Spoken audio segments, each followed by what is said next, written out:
नमस्कार मित्रों, आप सभी का स्वागत है मेवाड़ी शान पर।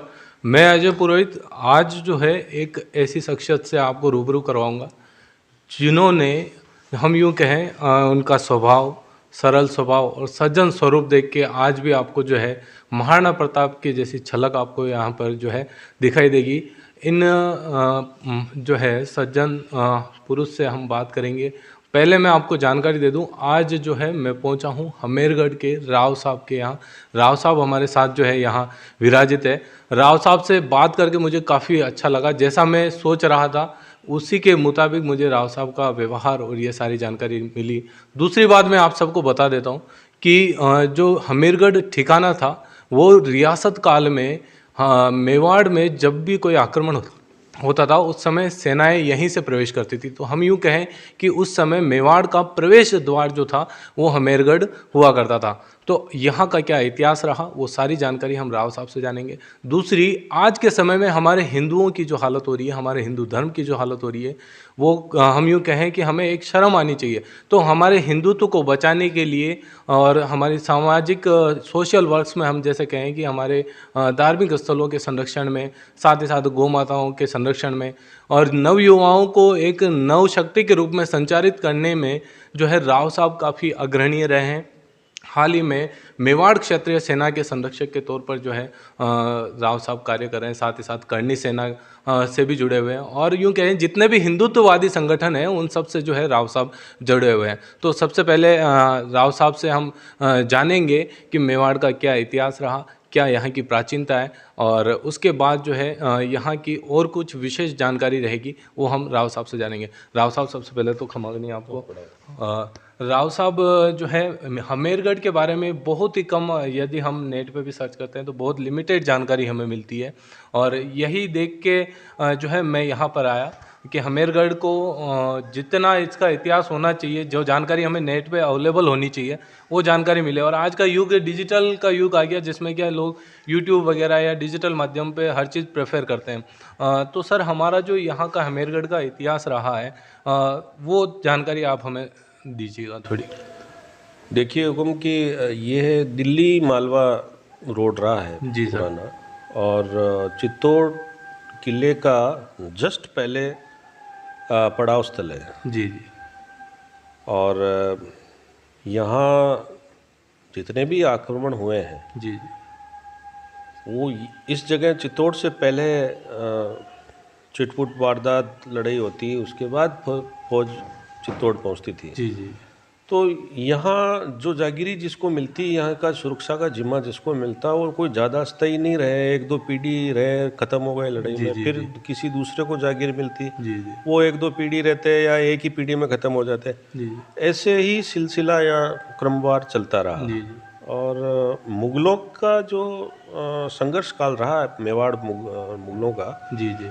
उसमें यूँ मान लीजिए जैसे ये मेवाड़ का प्रवेश द्वार रहा है, जी। क्योंकि इस बनास नदी के उधर जो खैराबाद है वो मुग़लों की चौकी थी जी सर। और मांडल में मुग़लों का पड़ाव रहता ही था। जी सर। तो जैसे ही फौजाओं का इधर आना जाना रहता था, यह प्रथम मुठभेड़ इस जगह ही होती थी। जी सर। और ये पूरा गांव है, इसके अंदर आपको कोई दो एक घर छोड़ के दूसरे घर में आपको कोई न कोई पूज्य स्थल मिल जाएगा। जी जी। हर घर में कोई न कोई लड़ाई से काम आया हुआ बैठा है। जी जी। और पूरे गांव की ज़मीन के नीचे, सब मकानों के नीचे लोगों के अवशेष ही दबे पड़े हैं। अवश्य। जी। हाँ, उनके समय में उन्होंने जो है हमारे इस मेवाड़ भूमि को बचाने के लिए वो यहाँ पर रक्षार्थ शहीद जी। हुए थे। सर, मैं आपसे ये जानना चाह रहा हूँ, जो हमारा ये हमेरगढ़ ठिकाना बना था और हाँ, जो ये ठिकाना एस्टेब्लिश हुआ वो मतलब कब से एस्टेब्लिश हुआ? अमीरगढ़ तो पहले बाकरोल नाम से गांव था। अच्छा, ये बाकरोल गांव के नाम से बाकरोल जाना के नाम जाता से था। जाना जी जाता सर। था। और मेवाड़ डायनेस्टी शुरू नहीं हुई उससे पहले ये जो मध्यमिका करके साम्राज्य होता था, जिसकी जी। नगरी जो चित्तौड़ के पास है कैपिटल हुआ राजधानी करती होती थी। थी, जी सर। ये उसके तत्वाधान में रहा है। अच्छा अच्छा। और किसी समय यहाँ अच्छा समृद्ध कस्बा रहा होगा, क्योंकि बनास नदी का उपजाऊ क्षेत्र है। जी जी। इसमें जो हमारे गांव का जो चामुंडा माता का जो मंदिर है, जी सर। वो मूर्ति भी प्राचीन मूर्ति है। जी जी। और महाराणा सांगा को जब वो दिल्ली सिकंदर लोदी से जब लड़ने गए थे, जी तो यहाँ जैसे ही चित्तौड़ से निकले और यहाँ कैंप करके सेना एकत्रित करके जा रहे थे, तो यहाँ रात को उनको स्वप्न में माता जी ने दर्शन दर्शन दिए और कहा मैं इस जगह दबी पड़ी हूँ, मेरे को निकाल के ऊपर इस पहाड़ी पर स्थापित करके जा। जी जी तो सुबह वहाँ महाराणा सांगा ने खुदाई की और वो महाराणा माता जी की मूर्ति वहाँ ऊपर स्थापना करके फिर वो लड़ने गए थे। जी और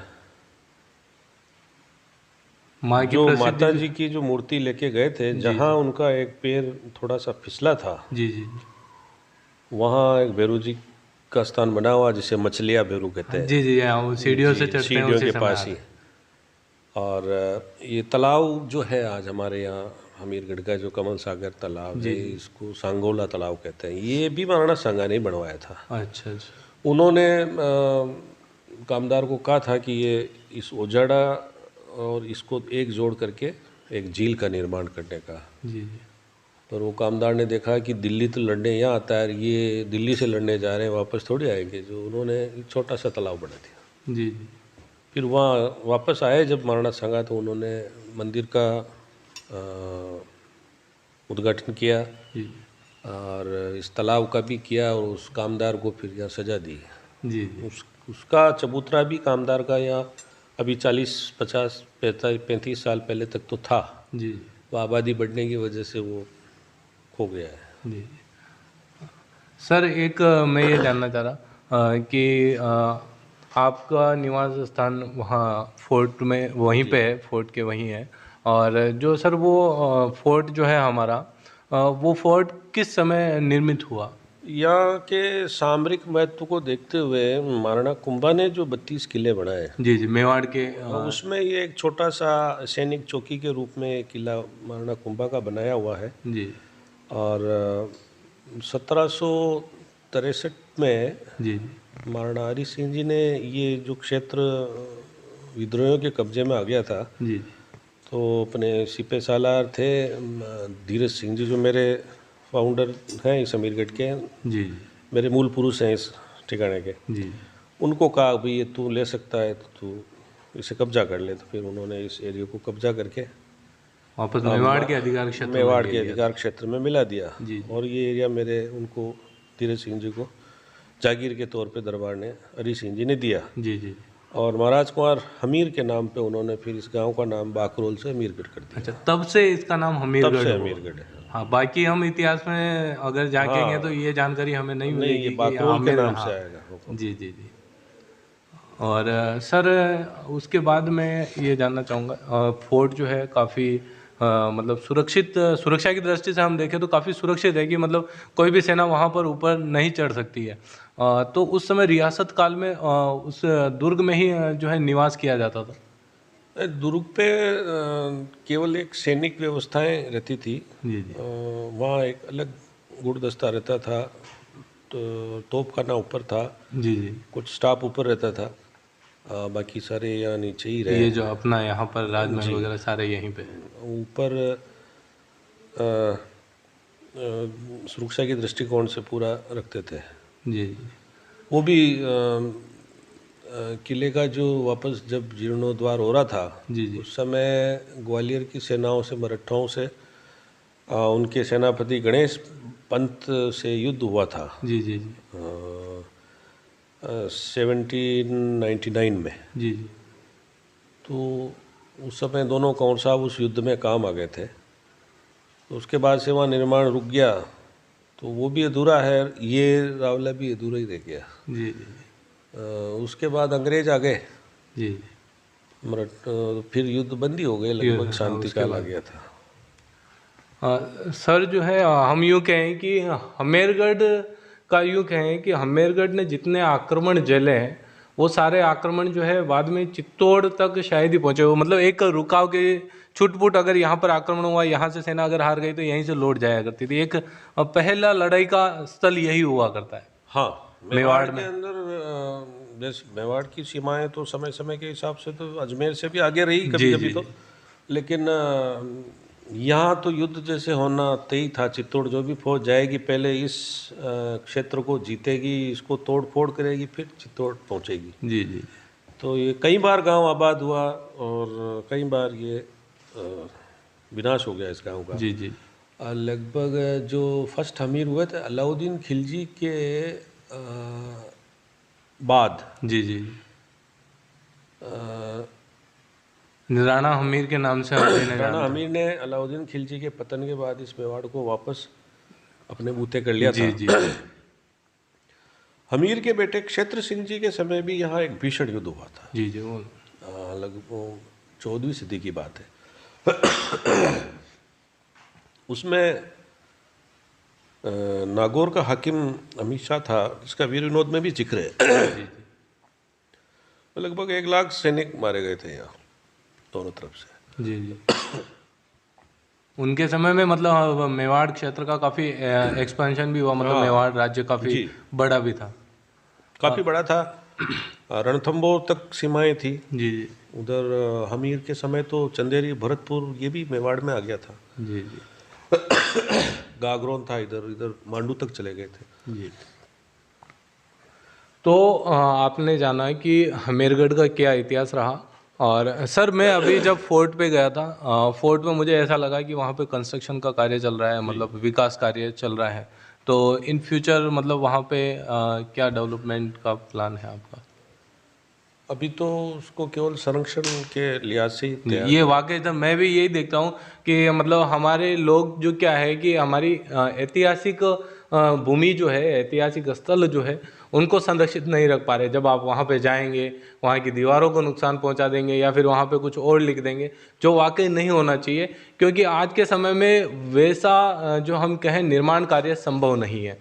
और ऐसे ऐतिहासिक स्थलों पर जब आप दर्शन के लिए जाते हैं, उनको विजिट करते हैं, वहाँ के इतिहास को जानते हैं, तो उन ऐतिहासिक स्थलों को बचाने के लिए जो वीर योद्धाओं ने अपनी यूँ कहें शहादत दी है, उनको एक हमारा सात्विक नमन होता है। उनको एक आत्मिक शांति मिलती है कि हमारे कारण जो क्षेत्र बचा है वो आज भी सुरक्षित है। तो मैं आप सबसे निवेदन करूंगा ऐसे ऐतिहासिक स्थलों को नुकसान ना पहुंचाएं। सर जो वहाँ पर एक बार मैं वहाँ पर विज़िट किया, लेकिन उस फोर्ट के अंदर क्या क्या मतलब व्यवस्थाएं थी उसका आप थोड़ा, क्योंकि अभी तो वो जीर्ण शीर्ण अवस्था में है, हाँ, तो अभी हम तो अनुमान जीर्ण नहीं लगा शीर्ण। सकते हैं कि वहाँ पर क्या क्या है।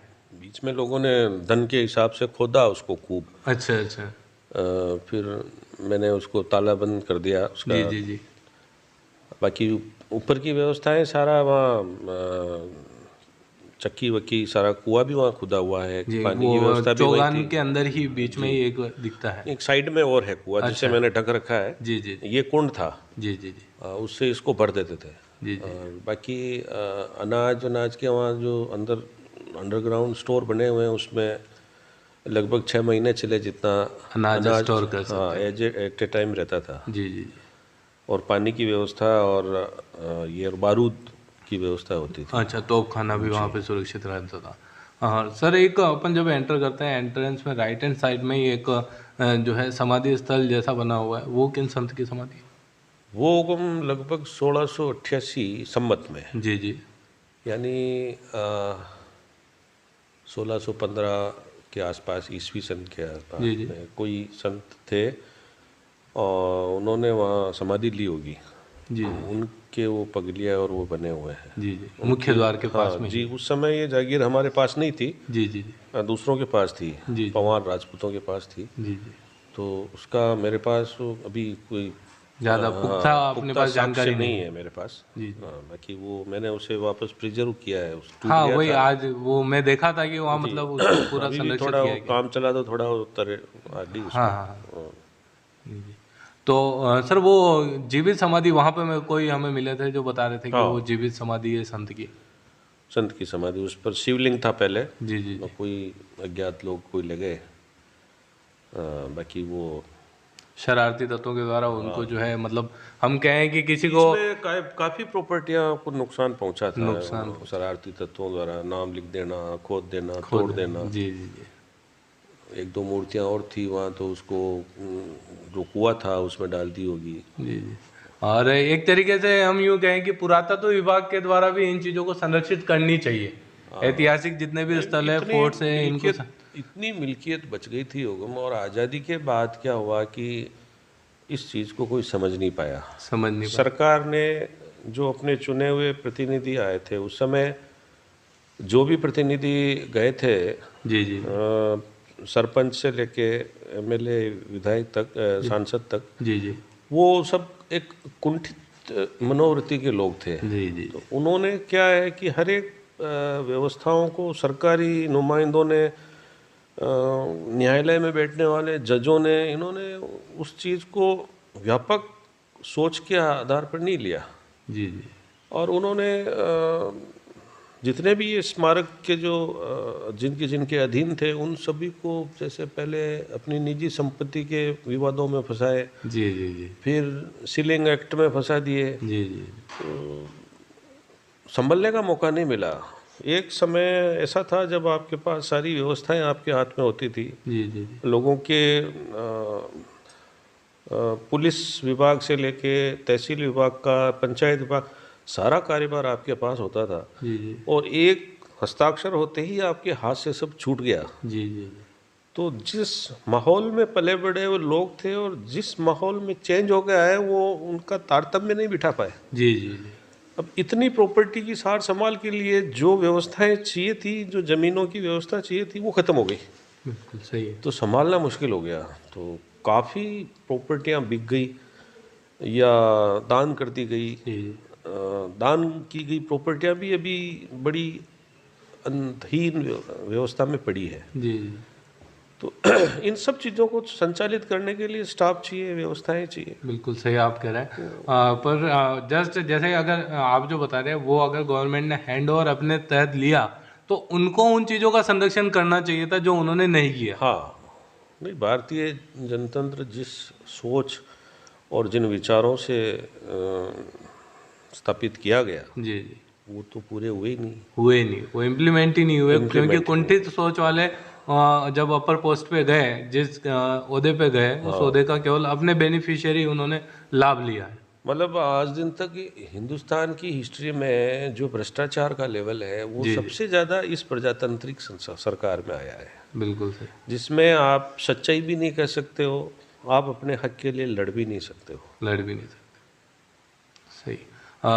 सर मैं एक ये जानना चाह रहा कि कुल देवी के रूप में विराजित है, जी, अपने कुल देवी है माँ चामुंडा। कुल देवी तो हमारे चामुंडा, हमारी जैसे प्राचीन कुल आराध्य देवी देवी चामुंडा ही है। जी जी कालिका जी भी रही है, अम्बा जी भी रही है। जी जी समय समय पे पहले जैसे अम्बा जी का रहा है हमारे जी बापा रावल गोहिल तक, जी जी उनके बाद हमारी कुल देवी में बाण माता जी का आगमन हो गया। जी बाण माता। अभी हमारी वंश परंपरा में कुल देवी का स्थान तो बाण माता का है। जी जी तो पहली देवी वो, जी दूसरी चामुंडा है, जी जी तीसरी कालिका है, चौथी अम्बा जी है। अच्छा अच्छा। सर एक मैं ये जानना चाह रहा, क्योंकि जब मैं भी जब नेट पे सर्च कर रहा था तो मुझे भी ये जानकारी मिली कि महाराणा उदय सिंह जी के वंशज में जो है हमारा ये ठिकाना आता जी। है, तो उस पे आप थोड़ा प्रकाश डालिए कि मतलब वो कहाँ से कैसे। महाराणा उदय सिंह जी के 25 लड़के हुए थे, जी जी जी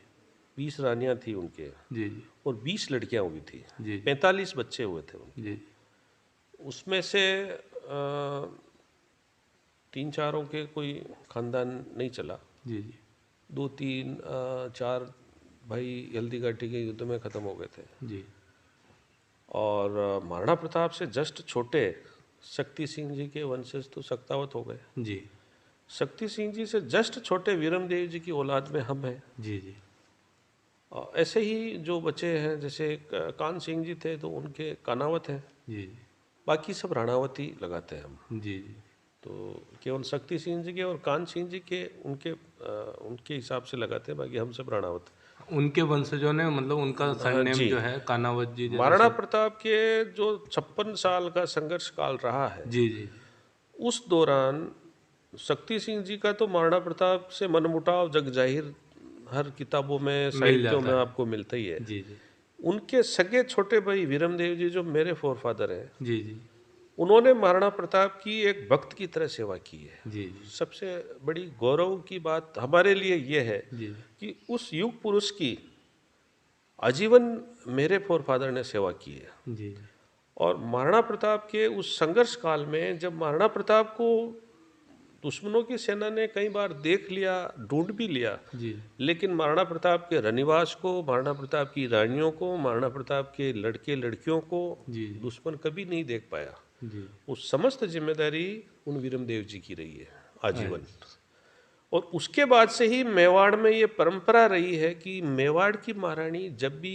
महलों से बाहर जाएगी, हमारे वंश का कोई आदमी साथ होगा तो ही जाएगी, जी सुरक्षा की दृष्टि से। सुरक्षा के दृष्टिकोण से। और जब महाराणा प्रताप संघर्ष कर रहे थे उस समय उनके लिए सबसे बड़ा तो टास्क ही यही था कि हमारा रनिवास, हमारे परिवार को सुरक्षित रखा जाए। और वो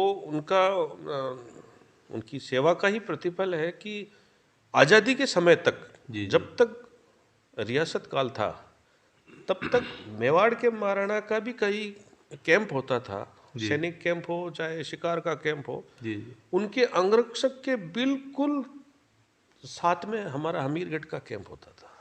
जी जी महाराणा के चारों तरफ जो कैंप लगते थे वो जो अपनी अपनी जगह थे, लेकिन महाराणा प्रताप महाराणाओं के कोई भी महाराणा रहे, सबके कैंप के सामने हमारा कैंप होता था। ये हमारी हमीरगढ़ नज़रों का से ही गौरवशाली उनके इतिहास कोई है। जाएगा, हमारी नज़रों से ही निकल के आएगा। जी जी। ये हमीरगढ़ का गौरवशाली इतिहास गौरवशाली रहा है कि इतिहास रहा मतलब यहाँ पर ऐसे योद्धा थे जिन्होंने महाराणा, मतलब हम कहें मेवाड़ रियासत के जो वंशज थे उनकी सुरक्षा के लिए, रनिवास की सुरक्षा के लिए अपना पूरा जीवन न्यौछावर किया। और साथ ही साथ आज जो हम राव साहब का सरल स्वभाव देख रहे हैं, वाकई जो झलक हमें महाराणा प्रताप में दिखती है सरल स्वभाव की, वो आज आप में दिखती है सर। और आज भी मतलब हम बहुत सुनते आए हैं, जब छोटे थे तब से ये सुनते हैं कि हमीरगढ़ में राव साहब का जो है वर्चस्व है और राव साहब का काफ़ी सरल स्वभाव है। जब राव साहब कहीं पे भी जाते हैं तो उनको जो रेस्पेक्ट दी जाती है वो रियासत काल से दी जाती है। ये आपका सरल स्वभाव भी है कि आज तक आपने जो है इस चीज़ को रखा है। सर एक मैं ये जानना चाह रहा था कि जब रियासत काल में ऐसा होता था तो हम जनश्रुति में ही सुनते थे कि जो राव साहब होते थे या फिर जो महाराणा होते थे, बहुत ही ऐसा कुछ ओकेजन होता है तब वो मतलब नगर में जाते थे, उत्सव मनाते थे। तो मतलब ऐसा अपने यहाँ पे भी ऐसा ही सिस्टम था? मतलब ये हम जो सुनते हैं जनश्रुति के तौर पर वो नहीं, पहले हुक्म क्या है कि एक निश्चित दिनचर्या तो होती थी। जी जी सुबह उठते ही जन सुनवाई, लोगों की कोई प्रॉब्लम सॉल्यूशन होते वो वो यहाँ दरबार आते तो थे, हमारा वहाँ यहाँ पे लगता ही था। रहना पड़ता था। जी जी लेकिन शाम के वक्त जरूर बाहर नगर भ्रमण में या आसपास क्षेत्र में निकलते थे। जी जी उदयपुर महाराणा भी शाम को निकलते थे। जी जी और नवरात्रि का उनका फिक्स होता था कि एकम के दिन वहाँ जाएंगे, बीज के दिन वहाँ जाएंगे, तीज के दिन वहाँ जाएंगे। तो महाराणा मेवाड़ में एक सिस्टम ये रहा हुक्म कि महाराणा हुए चाहे कोई ठिकाने के जागीरदार हुए, जी जी आम जन से और उनका एक फैमिली रिलेशन टच था। जी जी ऐसा हमारे पूरे भारत खंड में आप देख लेंगे कि सभी राजाओं के यहाँ तो एक सभागार होते हैं, जी जी सिंहासन वाली व्यवस्थाएं होती है, जी लोग ताजीमी आदमी नीचे खड़े रहते हैं, कोई ऐसा यहाँ मेवाड़ में नहीं रहा है। नहीं रहा। यहाँ के राजा भगवान एकलिंगनाथ शंकर भगवान है जी जी और हम सब स्टाफ कर्मचारी हैं। जी जी हाँ, मतलब ये तो हमें पढ़ने को भी जी, मिलता है हमारे कि एकलिंग हाँ, दीवान के तौर पर जो है। कभी ये कुर्सियाँ सिंहासन यहाँ तो रही नहीं है। जी जी जी जाजम ही बिस्ती थी, जाजम पे सब एक समान बैठते थे। जी जी दरबार के जरूर थोड़ा गदरा मोड़ा लग जाता था, जी जी बाकी सब हम एक साथ जी। विरासत है। सर जो हमारे रियासत काल में मतलब जैसे अभी हम उदयपुर में देखते हैं गणगौर उत्सव, ये सारे उत्सव मनाए जाते हैं, सर यहाँ पर भी ऐसा अपना हाँ, कुछ यहाँ उत्सव? भी जो परंपरा है जो चल रही थी, जो तो चल ही रही है। मतलब कौन कौन से उत्सव हैं? गणगौर उत्सव वगैरह या मतलब अब उत्सव तो मेन गणगौर रह गया है हुक्म। जी जी जी गणगौर निकलता अभी कोरोना काल से तो अभी स्थगित ही है। जी जी जी और बाकी जो प्रोग्राम होते थे जैसे होली के प्रोग्राम है, होली की जवरा बीज वाले प्रोग्राम थे, जी जी आपके नवरात्रि का उत्सव था, जन्मदिनों के जो उत्सव होते थे वो बंद हो गए हैं। जी जी अब लोगों का भी वो समय नहीं रहा, लोगों को, लोगों में भी वो भावनाएं बदल गई। भावनाएं बदल गई, आत्मीयता तो जो थी वो सांस्कृतिक खत्म जो हो गई। सांस्कृतिकता जो रक्त में थी वो अब सबकी अपनी निजी व्यवस्थाओं में चली गई है। जी जी जी तो धीरे धीरे खत्म। दीपावली पहले जैसी नहीं है, होली पहले पहले जैसे। जैसी नहीं है, जी जी ये सब खत्म हो गए हैं। जी। पर अभी भी गणगौर का उत्सव वैसा ही मनाया जाता कोशिश करते हैं कि कैसे न कैसे, उतनी व्यवस्था तो हम नहीं कर पाते हैं, लेकिन फिर भी जैसे तैसे संस्कृति है जो चला रहे हैं। है। जी जी जी। तो राव साहब से आपने सारी जानकारी जानी, हमेरगढ़ का क्या इतिहास रहा, और वाकई जो सरल स्वभाव है वो मुझे काफ़ी मोहित कर रहा है कि राव साहब अब जब आप किसी ओहदे पे होते हैं तो आपका स्वभाव जो है अपने आप जो है बदल जाता है, लेकिन राव साहब का जो स्वभाव है वो वाकई जैसा मैंने सुना था और जो जानकारी मुझे मिली थी कि राव साहब का सरल स्वभाव और आत्मीयता के साथ अगर आपको कुछ सपोर्ट भी चाहिए, और वाकई जिस प्रकार से ये सामाजिक कार्य और हिंदुत्व वादी जितने भी संगठन हैं उनके लिए जो आगे बढ़कर जो है राव साहब कार्य कर रहे हैं वो वाकई काबिल तारीफ़ है। और आज ज़रूरत भी है कि हमारी गौ माताओं की रक्षा के लिए, हिंदुत्व धर्म की रक्षा के लिए जो है ऐसे ही जो है दानवीर, और साथ ही साथ जो है यूँ कहें निश्चल, और यूँ कहें कि आपको किसी निस्वार्थ भाव से जो सेवा भावना है वो राव साहब की रही। और हमेरगढ़ का इतिहास आपने जाना कि महाराणा उदय सिंह से लेकर जो उन्हीं के वंशज थे विरम देव जी, उन्हीं के जो है वंशज यहाँ पर आज भी जो है, और राव साहब जो है उन्हीं के वंशज हैं। सर एक मैं और जानकारी लेना चाहूँगा, जो ये हमारा अलग अलग सरनेम आता है, जैसे राणावत जो आप बता रहे थे, कानावत, सक्टावत, उसमें हमारा जो हमेरगढ़ ठिकाने का जो राणावत सरनेम टाइटल जो शुरू हुआ वो सर कब से शुरू हुआ? वो उस समय महाराणा प्रताप के समय से ही शुरू हुआ है। अच्छा अच्छा अच्छा। बाकी हम हैं सब सिसोदिया है। जी जी जी, हाँ नहीं वो तो वंशज एक टाइटल जैसा सरनेम हो हाँ, गया। वो अपनी अलग अलग पहचान और व्यवस्था बनाने के लिए अलग अलग जैसे कर जी दिया जी है। जी अब एक ही परिवार, एक ही अगर वो रहें तो फिर शादियों में इसकी जी दिक्कत जी हो जी जाती है। जी जी जी। तो वैवाहिक संबंधों की सामाजिक, हम यूँ कहें सामाजिक जीवन को एक व्यवस्था को बनाए व्यवस्था रखने बनाए के रखने लिए की अलग अलग इसमें समय समय के हिसाब से अलग अलग वंश स्टार्टअप हो गया। कैटेगरी वाइज कर दिया है, जी ये जी वो जी है, ये वो है, ये वो है। जी जी। सर एक रियासत काल में हमारा जो हमेरगढ़ ठिकाना था, रियासत काल में जो हम कहें कि ठिकाने बने थे, प्रथम श्रेणी, सेकंड श्रेणी और थर्ड श्रेणी, तीन कैटेगरी में शायद मोस्ट ऑफ जी, मेजर ठिकाने थे। तो ये शुरुआत ठिकाने की कब हुई हमारा हमेरगढ़? ये हुक्म महाराणा अमर सिंह सेकंड के समय से शुरू हुई है, जी जी। ठिकानों की जो अलग अलग ठिकाने ठिकानों थे, की। जो अपना ठिकाना सर कब बना ये हमेरगढ़ का?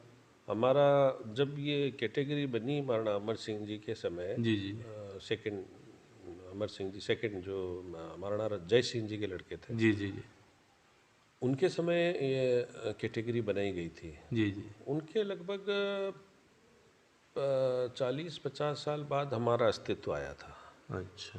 और बिल्कुल अपनी वीरता के दम पर धीरज सिंह जी को, जो मेवाड़ के जागीरदार हैं, उनमें प्रथम श्रेणी का स्थान मिला। जी जी जी।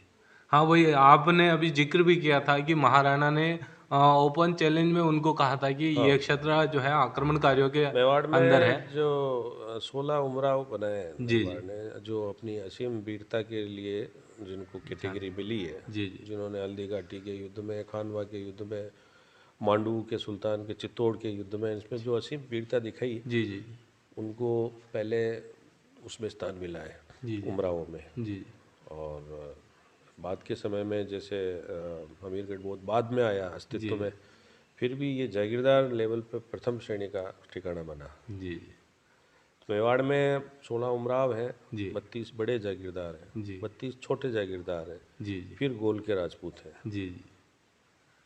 तो उसमें आपने जो है हमेरगढ़ का प्रथम स्थान। प्रथम स्थान रहा।